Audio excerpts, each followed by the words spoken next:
ओम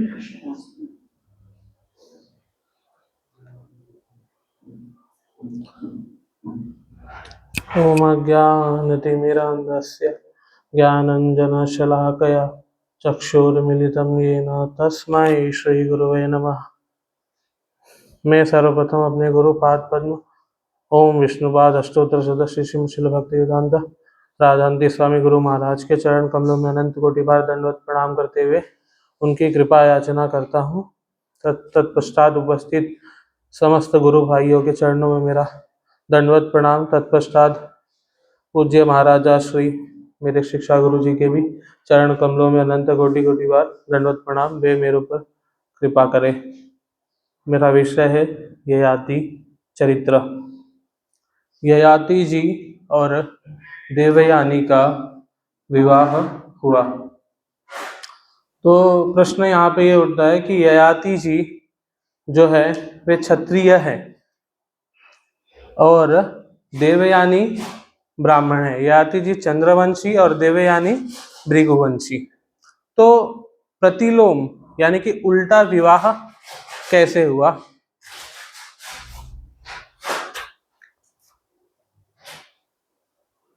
दानवराज वृषपर्वा की पुत्री शर्मिष्ठा अपनी अनेक सहेलियों के साथ में वन में विचरण कर रही थी और उनकी बचपन की मित्र देवयानी भी उनके साथ में थी वन विहार में।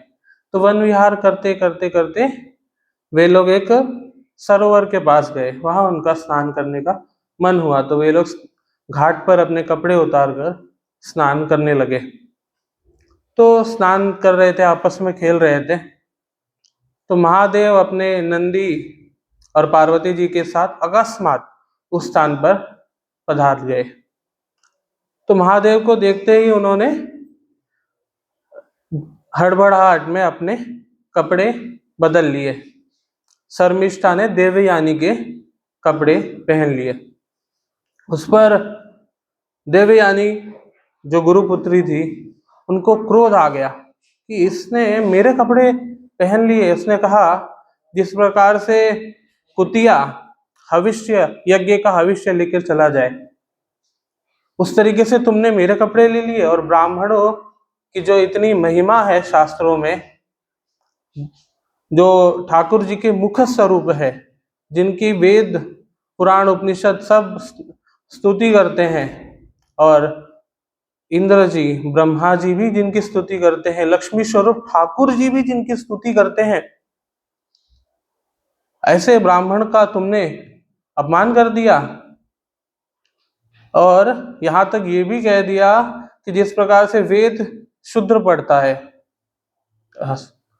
शूद्र वेद पढ़ता है, तो उस प्रकार से भी कह दिया।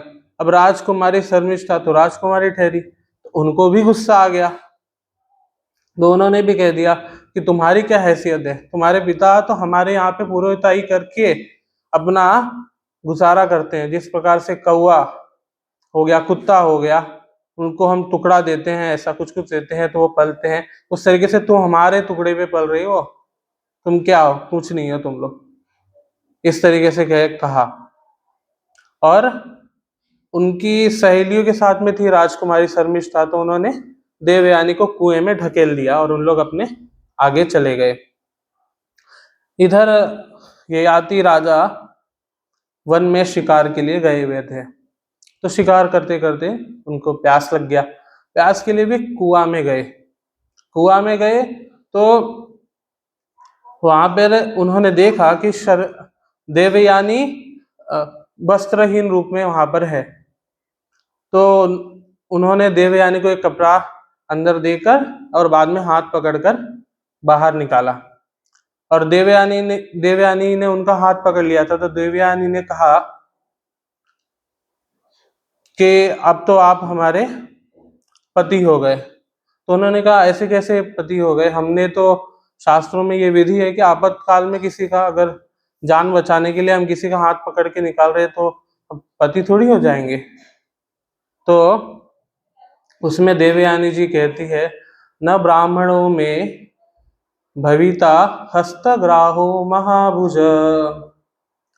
कचस्य बृहस्पत्यस्य शापाद यमशपम पुरा, कि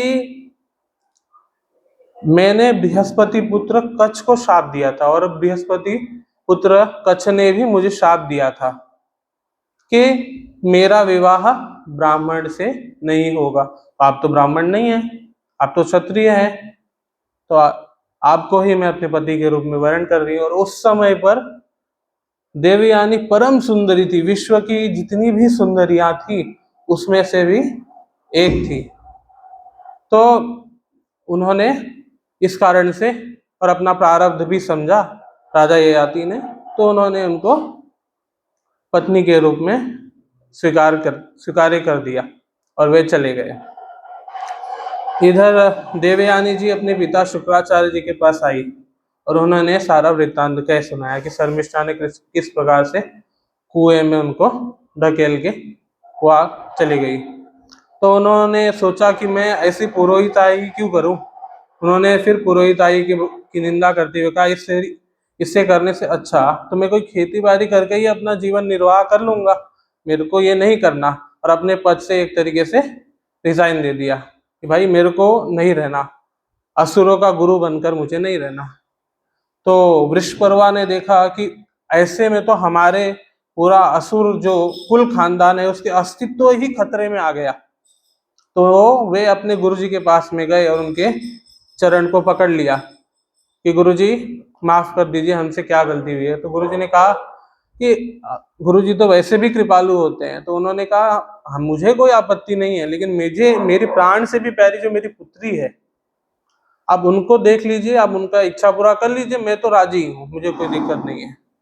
तो उन्होंने उनको उनकी बेटी से बात किया। बाद में उनकी बेटी ने कहा कि शर्मिष्ठा जो है ये मेरा जहां कहीं विवाह होगा वहीं पर ये मेरे साथ दासी बनकर ही रहेगी।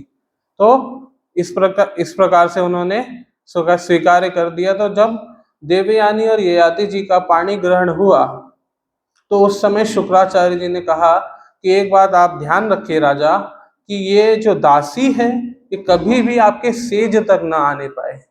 वांछात कल्पतरुभ्यश्च कृपा सिंधुभ्यश्च पतितानां पावनेभ्यो वैष्णवेभ्यो नमः।